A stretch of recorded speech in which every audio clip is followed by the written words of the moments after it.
Yaorana, bienvenue dans votre édition de ce samedi 18 juillet. Tout de suite, les titres. Les indépendantistes basculent dans une crise ouverte. Après 3 heures de débat intense aujourd'hui, le Conseil fédéral du Tavini a validé le projet de faire tomber le gouvernement. En cas de réussite, le parti a choisi Anthony Géros pour succéder à l'actuel président du pays. Nous ferons le point complet ce soir. L'arrêté du pays réglementant le stationnement des bateaux sur l'île Sœur vient d'être annulé par le tribunal administratif pour vice de procédure. Une victoire pour l'association des voiliers de Polynésie. Et pour comprendre les conséquences de cette décision, nous recevons ce soir Arnaud Jordan, le président de l'association. Justice, le dossier du mouillage à Moorea rebondit. Mercredi, le tribunal administratif a annulé l'arrêté du pays qui réglementait le stationnement des bateaux sur l'île Sœur. Un vice de procédure pointé par la juridiction après le recours déposé par l'association des voiliers de Polynésie.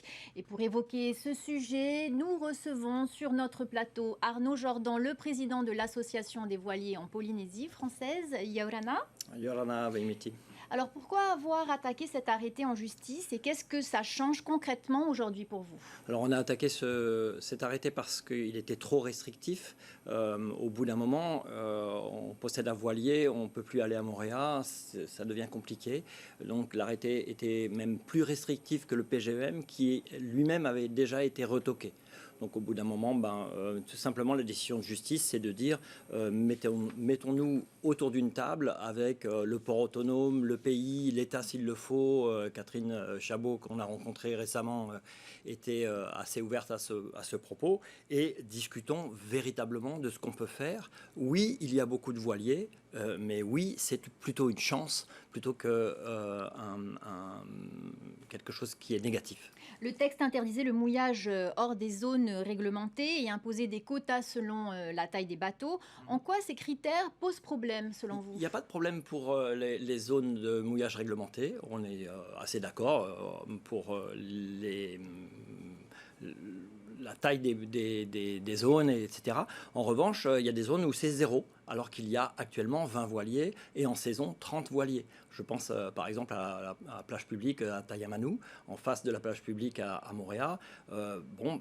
C'est une zone qui pose problème parce qu'elle est très fréquentée par les voiliers et aussi par d'autres prestataires touristiques. Donc il faut la partager, c'est sûr, mais au moins les voiliers qui étaient là ne sont pas nuisibles. Au contraire, ils permettent que la vitesse des prestataires touristiques ne soit pas extrêmement grande devant la plage publique. On se souvient d'un jeune Anglais qui était mort à cet endroit. Alors justement, ça ressemble à quoi le quotidien aujourd'hui quand on vit ou qu'on voyage sur un voilier en Polynésie? C'est devenu si compliqué? Alors c'est devenu compliqué pour plusieurs raisons, mais c'est devenu compliqué à plusieurs niveaux. Il y a des voyageurs au long cours qui entrent en Polynésie, je les estime à environ 800 par an, et ces voyageurs vont tour à tour visiter les Marquises, puis les Tuamotu, puis les îles sous le vent, et repartir par Bora Bora. Mais c'est quelque chose qui va prendre 1 an, 2 ans, 3 ans peut-être, et ces touristes au long cours, c'est plutôt une chance que vraiment une nuisance. Maintenant, vu de la Terre, évidemment, on voudrait qu'il y en ait de moins en moins. Et si on demande aux maires de réglementer, à ce moment-là, on se trouve dans la position de dire j'en veux de moins en moins. Alors que c'est plutôt une chance. Alors pourquoi est-ce que c'est une chance? Ça rapporte environ entre 4 et 5 milliards par an. Un bateau qui arrive en Polynésie française, c'est un bateau qui est en très bon état et qui coûte entre 1 million ou 2 millions d'euros. Donc ces bateaux vont dépenser environ 10% de leur valeur chaque année. Et cette valeur peut être captée par les Polynésiens. Il y a des chantiers, il y a des marinas. Pour tout ce qui est entretien. Pour l'entretien et aussi pour rester, tout simplement. Si on veut rester à Punauia, on doit ancrer dans des zones délimitées qui sont payantes. Donc c'est vraiment une chance, alors que on le voit comme une nuisance. C'est un des modes de déplacement les moins polluants du monde. C'est loin d'être aussi polluant qu'un avion, vraiment, et de très loin. On utilise le vent, pas de diesel. Vraiment, je me demande ce qu'on nous reproche. Alors pour vous, il y a trop de restrictions et pas assez de structures d'accueil. C'est ça finalement le fond du problème? Alors, il y a pas d'infrastructures adaptées. On a même réduit les infrastructures. Alors qu'il y a 10 ans, on avait ouvert avec des lois plus permissives. Je pense en particulier à la papétisation, qui est passée de 27% sur un bateau qui est passé à 7%, ou entre 7 et 8. On a ouvert la porte, mais on n'a fait aucune infrastructure. Je prends l'exemple de l'aéroport. À l'aéroport, on avait 50 mouillages permis et payants.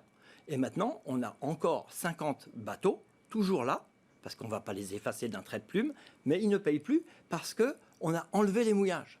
Donc on enlève des infrastructures au lieu d'en construire. Ce serait vraiment, c'est le contraire qu'il faudrait faire. Il faut vraiment augmenter les infrastructures de façon à pouvoir recevoir dignement ou agréablement la grande plaisance. Et là, je ne parle ni des charters, qui sont aussi tributaires des restrictions de mouillage, et je ne parle pas non plus des bateaux qui sont au Yacht Club ou à la Marina Athéna, des bateaux locaux. On sait qu'une partie de la population locale voit parfois d'un mauvais œil votre présence sur le plan d'eau. Comment on fait pour apaiser les relations? Nous, on a construit une charte et on arbore un pavillon. Alors ce pavillon, il s'appelle Éco-Océan, et on essaye de dire que les gens qui arborent ce pavillon ont des attitudes responsables envers les gens, envers l'écologie. Évidemment, ils essayent de respecter les mouillages quand ils ne sont pas trop restrictifs. On parle quand même de gens qui font une vingtaine ou une trentaine de jours de navigation pour arriver dans un mouillage où on leur dit vous restez 48 heures mais pas plus. Donc c'est pas des vacances, on va dire. Moi, si je prends mon bateau et que je vais à Raiatea ou à Taha, on va me dire oui, mais là tu peux rester seulement 24 heures sur ce mouillage. C'est pas assez. Et puis il y a des conditions météorologiques qui font qu'on ne peut pas toujours arriver à temps. Alors, il y a un système de réservation, on dirait un hôtel. C'est impossible de se plier à autant de restrictions. Alors bien sûr, il faut discuter, mais c'est un flux qu'on n'arrivera pas à arrêter. C'est pas le détroit d'Ormuz, hein. On ne peut pas dire stop à la plaisance. Merci à Nour Jourdan d'avoir été avec nous ce soir en plateau. Je vous en prie. Bien plus qu'un simple divertissement